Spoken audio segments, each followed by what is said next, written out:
So this is my small Arduino project here যদি দেখি এখানে প্রথম একটা জ্বলতেছে তারপর নিভতেছে, এবার আরেকটা জ্বলতেছে নিভতেছে, তারপর আরেকটা জ্বলতেছে নিভতেছে এবং আরেকটা জ্বলতেছে নিভতেছে, এভাবে একটা প্যাটার্নের মতো জাস্ট ব্লিঙ্কিং অন হচ্ছে, মানে হাই ভোল্টেজ হচ্ছে, ডিলে হচ্ছে, দেন লো ভোল্টেজ এরকম হচ্ছে। এটা হলো সার্কিট বোর্ড, ব্রেডবোর্ডের যে সার্কিটটা এটা হলো এটা, আর এটা হলো আমার এই সার্কিটটা চালানোর জন্য যে প্রোগ্রামটা, সেই প্রোগ্রামটা। So I will explain here that how these lights are blinking with the integration of Arduino. আমি এখানে Arduino যে মডেলটা ব্যবহার করছি এটা হলো Arduino Uno R3। এটা মোটামুটি অত বেশি পাওয়ারফুলও না, আবার একদম লো লেভেল থেকে একটু ভালো। আর এটা ব্রেডবোর্ড আছে, কিছু রেজিস্ট্যান্স আছে। রেজিস্ট্যান্স আমি এখানে ইউজ করছি 10 ওহমের। আমার কাছে 1k ওহমেরও আছে, বাট আমি ইউজ করিনি। আর এটা ওয়্যার, জাস্ট কানেকশন দেওয়ার জন্য কিছু ওয়্যার আছে, অ্যান্ড এরকম এই কিছুই। আর ল্যাপটপ এখানে আমার কোনো পাওয়ার ব্যাটারি সোর্স লাগে নাই, কজ এই আরডিনো নিচে একাই 5 ভোল্ট জেনারেট করতে পারে, অর্থাৎ 5 ভোল্ট সেখানে নিয়ে এখানে জাস্ট কারেন্ট সোর্সটা হিসাবে আমি তো আরডিনোকে অ্যাজ এ সোর্স কারেন্ট আমি ইউজ করছি। তো first of all I will explain the circuit, then I will explain the code what I written for this project. ওকে, তো এখানে তেমন কিছু না, জাস্ট কি হয়েছে আমাদের এটা যদি আমরা দেখি, আরডিনোকে যদি আমরা দেখি, মনে হয় দেখা যাচ্ছে এখানে যে গ্রাউন্ড একটা ভোল্টেজ আছে আর এটা হলো প্লাস। এটা যেটা আছে পিন আছে হলো 0 থেকে 12 পর্যন্ত, 13 পর্যন্ত আছে, 0 থেকে 13 পর্যন্ত আছে।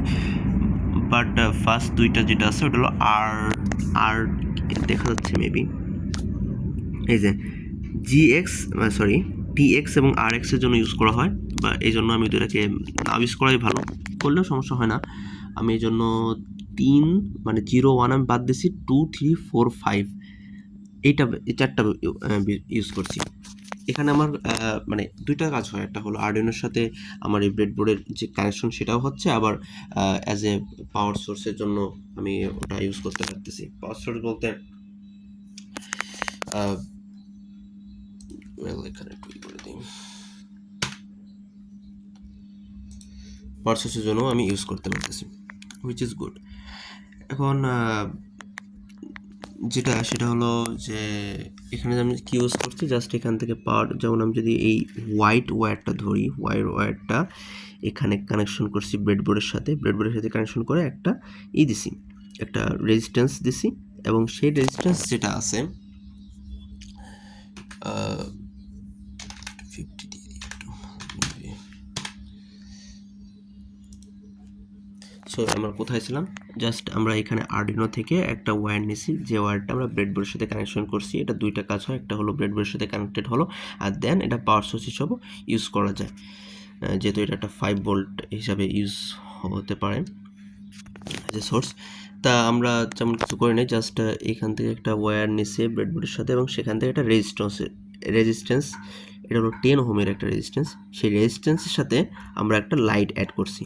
সেই লাইট অ্যাড করার সাথে আমরা সেই লাইট যে সার্কিটটা আছে সেটা পূরণ করার জন্য এখানে একটা ওয়্যার ইউজ করছি, যেটা মাইনাস টার্মিনালের সাথে যুক্ত হয়েছে, অর্থাৎ প্লাস থেকে শুরু হয়েছে, অর্থাৎ এখান থেকে যখন আরডিনো থেকে আসতেছে সাদা ওয়্যারে, আসার পর এখানে আসলো কারেন্টটা, দেন মানে পাওয়ার সোর্সটা এখানে আসলো, তারপরে আমাদের রেজিস্ট্যান্সের ভিতরে গেল, যাওয়ার পর সেখান থেকে লাইটে যাওয়ার পর এই ওয়্যারটার মাধ্যমে আবার সেটা মাইনাস টার্মিনালে গেল, এবং এই মাইনাস টার্মিনালটা আবার এই গ্রাউন্ডের সাথে, আরডিনোর গ্রাউন্ডের সাথে মিলিত আছে। এভাবে সার্কিটটা পূরণ হয়েছে। এখানে পুরোপুরি যে 4টা বাল্ব আমি ইউজ করছি, 4টা বাল্বই একইভাবে নেওয়া হয়েছে।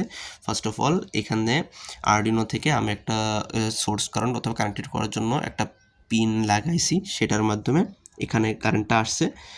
আসার পর সেইখান থেকে রেজিস্ট্যান্সের ভিতরে কারেন্টটা গেছে, রেজিস্ট্যান্স থেকে লাইটের ভিতরে গেছে, এবং লাইটের থেকে একটা ওয়্যারের মাধ্যমে আমি মাইনাস টার্মিনালের সাথে অ্যাড করছি, এবং মাইনাস টার্মিনালটা আবার ইয়ার সাথে, এই গ্রাউন্ডের সাথে, অর্থাৎ আরডিনোর যে গ্রাউন্ড আছে এর সাথে মিলিত করে দিছি। এভাবে সার্কিটটা পূরণ হয়েছে। 4টা সার্কিট আছে, 4টা সার্কিট এভাবে পূরণ হয়েছে। এখন আরেকটা জিনিস সেটা আমি বলবো, সেটা হলো এইখানে আমি একটা কি বলে একটা ওয়ারের মতো কিছু একটা ইউজ করছি, অর্থাৎ এটা একটা কারণ কি এখানে মেইনলি আমরা যেটা জানতাম যে ব্রেডবোর্ডে যে এই পাশটা থাকে, অর্থাৎ এই যে প্লাস মাইনাস যেটা থাকে, এটা প্লাস, এটা থেকে হলো প্লাস, এটা থেকে মাইনাস, মাইনাস টার্মিনাল এবং প্লাস টার্মিনাল যেগুলো আছে, প্লাস টার্মিনাল যদি একটার সাথে কানেক্টেড থাকে তাহলে সম্পূর্ণ পুরো কলামটা কানেক্টেড হয়ে যায় কারেন্ট হিসাবে, এবং মাইনাসের ক্ষেত্রেও সেই যে মাইনাসের এইখানে যদি কানেক্টেড থাকে তা সেটা পুরো কলামের জন্য ভ্যালিড হবে। বাট দ্য প্রবলেম ইজ যে এইটার সাথে এইটা কানেক্টেড হচ্ছিল না, এখানে এই ব্রেডবোর্ডের মেবি প্রবলেম আছে কোনো, আই ডোন্ট নো। বাট এই ব্রেডবোর্ডের সাথে এই ব্রেডবোর্ডের কানেকশনের জন্য আমি এটা দিয়েছি, এটা যদি উঠিয়ে দিই তাহলে সাপোজ এটা যদি আমি উঠিয়ে দিই তাহলে এটা চলবে না, যেমন এই উঠিয়ে দিলে এই যে লালটা চলতেছে না, এই জন্য আমার এটা কানেকশনটা দেওয়া লাগছে। কিন্তু সাধারণত ব্রেডবোর্ড এরকম থাকে না, ব্রেডবোর্ডে মূলত যদি আমি একটা কানেকশন দিই, মানে পাওয়ার সোর্সের যে কানেকশনটা আছে সে কানেকশনে প্লাসের দিকে পুরো কলামে একই কারেন্টটা ফ্লো করে, মানে মাইনাসের ক্ষেত্রেও তাই, প্লাসের ক্ষেত্রেও যা যে একটা যদি কানেক্টেড থাকে সেটা পুরো প্লাস টার্মিনালের সাথে কানেক্টেড, একটা যদি একটা মাইনাস টার্মিনালের সাথে যদি কানেক্টেড থাকে পাওয়ার সোর্স, তো সেটা পুরো মাইনাস টার্মিনালের সাথে কানেক্টেড থাকবে। তো এখানে প্রবলেম, আমি কিছু প্রবলেমও ফেস করছিলাম এটার ক্ষেত্রে। আমি এইখানে এই যে গ্রাউন্ড ভোল্টেজ জিএনডি আছে, এখানে জিএনডি লেখা আছে, যদি দেখা যায় মেবি দেখা যাচ্ছে এখানে গ্রাউন্ড আছে জিএনডি, তো গ্রাউন্ডের সাথে অ্যাড করার সময় আমি এই পাশেরটার সাথে পিন লাগাই দিয়েছিলাম, অর্থাৎ ভি ইন মানে ভোল্টেজ ইনের সাথে, এই জন্য আমার অনেক সময় টাইম গেছে, আমি বুঝতে পারিনি। গ্রাউন্ড এখানে একটা আছে, এখানে কটা পিন আছে গ্রাউন্ডের জন্য, হ্যাঁ 3টা পিন আছে মেবি, প্রবাবলি 3টা আর দুইটা পিন আছে এখানে, গ্রাউন্ডের জন্য 2টা পিন আছে, আবার এখানে আরেকটা আছে, 3টা পিন আছে।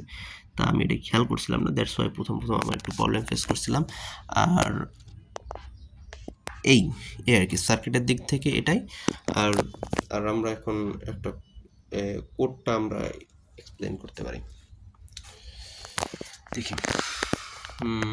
এই কোডটা মূলত আমি আরডুইনো সফটওয়্যারে ইউজ করছি, আরডুইনো সফটওয়্যারে লিখতে হয়, যেটার সাথে কানেক্টেড থাকে আমার ব্রেডবোর্ড অর্থাৎ সার্কিটটা। তাই এই সফটওয়্যারে যে ল্যাঙ্গুয়েজ এখানে ইউজ করে এরা, মানে ইনবিল্ট কিছু ফাংশন থাকে আরডুইনোর, আর যে ফাংশন আর যে প্লাস সাথে যে ল্যাঙ্গুয়েজটা ইউজ করে সেটা হলো C++ ইউজ করে। তো এখানে জাস্ট আমি প্রথমে কি লিখছি, এটা ভ্যারিয়েবল ধরেও নেওয়া যায়, ডিফাইন ডিলে 50, মানে ডিলে ইকুয়াল টু 50, মানে ডিলে হবে 50, এখানে 50 মানে হলো 50 মিলি সেকেন্ড, এখানে 1 সেকেন্ডও হয় না, মানে এর যে ইউনিটটা আছে আরডুইনো সফটওয়্যারে ইনবিল্ট যে ইউনিটটা থাকে যে ইসের জন্য, মানে যে নাম্বারের জন্য, সেটা হলো মিলি সেকেন্ডে, অর্থাৎ সেকেন্ডটা থাকে না। তারপরে হলো ভয়েড সেট আপ আছে আর ভয়েড লুপ আছে। তো ভয়েড সেট আপের ক্ষেত্রে প্রথমে আমি এই প্রোগ্রামটাকে বুঝাইছি যে পিন 1 যেটা আছে, পিন 1 এর ক্ষেত্রে আউটপুট, পিন 2 এর ক্ষেত্রে আউটপুট দেখাইতে হবে, পিন 3 এর ক্ষেত্রে আউটপুট দেখাইতে হবে, পিন 4 এর ক্ষেত্রে আউটপুট দেখাইতে হবে, পিন 5 এর ক্ষেত্রে আউটপুট দেখাইতে হবে। এটা একটা সেট আপ, মানে জাস্ট আমি ওকে বলে দিলাম, প্রথমে কল করে দিলাম যে এই পিন 1 2 3 4 5 এর জন্য আউটপুট তুমি দেখাইবা। তারপর আমি কি করছি, তারপর পিছনে একটা লুপ চালাইছি, লুপ অর্থাৎ একটার পর চলতে থাকবে, যখন ফাংশনটা শেষ হবে আবার শুরু হবে, যখন ফাংশনটা শেষ হবে আবার শুরু হবে। সেই জন্য আমরা কি করছি, জাস্ট ভয়েড লুপের ভিতর প্যারেন্থেসিস কল করছি, প্যারেন্থেসিস কিছু দেয় নেই, কিন্তু আউটপুটের ক্ষেত্রে কার্লি ব্র্যাকেট যেটা আছে সেটার ভেতর আমাদের এই যে digital right, WRIT, digital right যেটা লেখা আছে এটাও একটা inbuilt function, even though delay যে লেখাটা আছে এটাও একটা, এই যে এখানে মানে দেখা যাচ্ছে ডিজিটাল রাইট যেটা লেখা আছে এটা একটা inbuilt function, and also the delay যেটা লেখা আছে এটাও একটা ইনবিল্ট ফাংশন। ডিজিটাল রাইট বলতে বোঝায় এখানে দুইটা জিনিস বলতে হবে, একটা হলো কয় নম্বর পিনের সাথে তোমার কানেক্টেড আছে, সেটা মানে ডিজিটাল রাইটের প্যারেন্থেসিসের ভিতর দুইটা জিনিস বলতে হবে, সেটা হলো কয়টা কোন পিনের সাথে কানেক্টেড আছে, মানে কোন পিনকে আমি ধরতে চাই, আর সেকেন্ড হলো সেটা high voltage or low voltage, high voltage মানে 1, লো ভোল্টেজ মানে 0, এটা তো সিম্পল কথা। আর ডিলে যে লেখাটা আছে ইনবিল্ট ফাংশনটা আছে, সেই ডিলে মানে বোঝায় যে এই ডিলে কিন্তু একটা ভ্যারিয়েবল, অর্থাৎ এই ডিলেকে আমি ডিফাইন করছি এইখানে যে 50 সেকেন্ড, এখানে যদি আমি ডিলে না লিখে লিখতে বাংলা লিখলেও হয়, যে আমি লিখলাম যে সাপোজ মনে করলাম কী লিখবো, যে কতক্ষণ পর হবে, এখানে যদি তাও লিখি আর সেই ফাংশনটা ইকুয়াল টু যদি 50 মিলি সেকেন্ড লিখি তাও হবে, এটা জাস্ট আমি নিজের নাম দিছি, এটা যে কোনো নাম দিতে পারে, কিন্তু আমি এই ডিলের কথা বলতেছি, যে ডিলের কারণে মানে লুপটা কতক্ষণ পর হবে সেই জিনিসটা বোঝায় আর কি। সাপোজ এখানে আছে কি 50 মিলি সেকেন্ড, অর্থাৎ ডিফাইন ডিলে 50 অর্থাৎ 50 মিলি সেকেন্ড। তো এটা যদি আমি এটার জন্য যদি দেখি তাহলে দেখো আমার ব্লিঙ্কিংটা করছে 50 মিলি সেকেন্ড পর পর, কিন্তু আমি এটা একটু বাড়াবো। সাপোজ এটা আমি কত দেবো, সাপোজ এটা আমি 100 দিলাম, তারপরে আমি প্রোগ্রামটা যদি রান করি, compiling sketch and I think done. এই দেখুন এখানে কিন্তু আস্তে আস্তে হচ্ছে। এখানে আগে ছিল 50, এখানে হলো 100 মিলি সেকেন্ড। আমি যদি আবারও একটু করি, যেহেতু এটা আমি 100 না 100 না, এটা আমি 500 মিলি সেকেন্ড অর্থাৎ হাফ সেকেন্ড দেবো, 500 মিলি সেকেন্ড দিই, তাহলে আমার দেখা যাবে যে প্রোগ্রামটা আরও ধীরে ধীরে হবে। এই যে একটু পরে জাস্ট কম্পাইলিং স্কেচ হচ্ছে, আপলোডিং, এই যে আস্তে আস্তে হচ্ছে, অর্থাৎ এটা প্রতিটা হাফ সেকেন্ড করে টাইম নিচ্ছে লুপের জন্য। এখানে যদি আমি 1000 দিয়ে দিই, 1000 মিলি সেকেন্ড মানে 1 সেকেন্ড যদি দিয়ে দিই, তাহলে আরও আস্তে আস্তে ধীরে ধীরে হবে, ধীরে ধীরে প্রোগ্রামটা রান হবে। এই যে টু আপলোডিং অ্যান্ড আপলোডিং, এই যে এটা হলো 1 সেকেন্ড পর পর হচ্ছে, 1 সেকেন্ড পর পর হচ্ছে। প্রথমে রেড 1 হচ্ছে, তারপর 1 সেকেন্ড পর আবার রেড, তারপর 1 সেকেন্ড পর এই যে গ্রিন, অ্যান্ড দেন আবার 1 সেকেন্ড পর এই যে আবার রেড। এভাবে হচ্ছে, লুপটা এভাবে চলতেছে। মানে 1 সেকেন্ড পর পর ডিলে, মানে ডিলে যে টাইমটা হচ্ছে, মানে মধ্যবর্তী ফাংশনের যে টাইমটা অর্থাৎ হাই ভোল্টেজ এবং লো ভোল্টেজের ভিতর, সেটা হচ্ছে 1 সেকেন্ড করে, যেহেতু আমরা 1000 মিলি সেকেন্ড দিচ্ছি। এখানে আরও দেওয়া যায়, যেমন আমি যদি এখানে 10ও দিই, অর্থাৎ 5ও দেওয়া যায়, 10ও দেওয়া যায়, 15ও দেওয়া যায়, কিন্তু এখানে সমস্যা হলো যে ওটা একটা টাইম পর আমাদের খালি চোখে আমরা দেখতে পারি না, সেটা মোবাইলে স্লোমো দিয়ে আমরা ইউজ করে দেখতে পারি, উইচ ইজ গুড, কিন্তু খালি চোখে দেখতে পারি না, এই জন্য একটা মানে ঝামেলা হয়ে যায়। যেমন আমি যদি এখানে 20 দিই, এখন যে 10 যদি দিই, খুব তাড়াতাড়ি হবে। 20 দিই, 20 মিলি সেকেন্ড আমি ইউজ করি, সেটা যদি আপলোড করে দিই, আপলোডিং, ওকে, আপলোডিং, হ্যাঁ ডান। এই যে কত দ্রুত হচ্ছে এটা, কিন্তু এক একটা জিনিস যে ডিলে যে সেকেন্ডটা, এটা হলো 20 মিলি সেকেন্ড, অর্থাৎ খুবই খুবই খুবই দ্রুত হচ্ছে। এর তো আমি আস্তে দিতে পারি, কিন্তু সেটা একসময় ভিজিবল হয় না, তখন আমাদের আমরা এটার জন্য আমরা ইউজ করতে পারি আমাদের যে ভালো কনফিগারেশনে যদি কোনো স্লোমো থাকে, মানে ফোন থাকে, সেই ফোনের ক্যামেরার স্লোমোটা অন করলে আমরা এটা দেখতে পারি, স্লো মোশনে দেখতে পারি, কিন্তু হুইচ ইজ গুড। যাই হোক, ভালোই দেখাচ্ছে।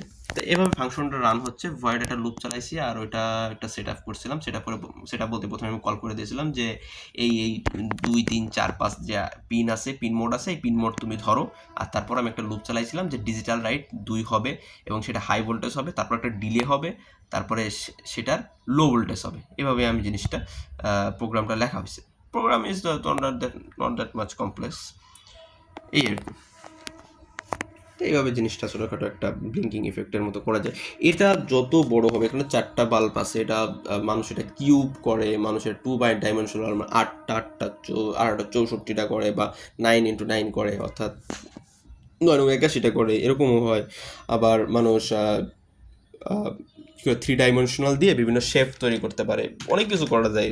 জাস্ট আ ফান ফ্যাক্ট, এগুলো করা যায়, ভালোই লাগে, দেখতে ভালো লাগে। জাস্ট যে তুমি একটা করতেছো, তুমি একটা প্রোগ্রাম করতেছো, সেই প্রোগ্রামটা তুমি নিজ চোখে দেখতেছো, এটা দেখার মধ্যে একটা স্যাটিসফ্যাকশন আছে, মানে খুব ভালো একটা কাজ করে আর কি। যাই হোক, তা এই আর কি, তাই হলো আমার সম্পূর্ণ প্রোগ্রামটা। Okay, I think I'm done it.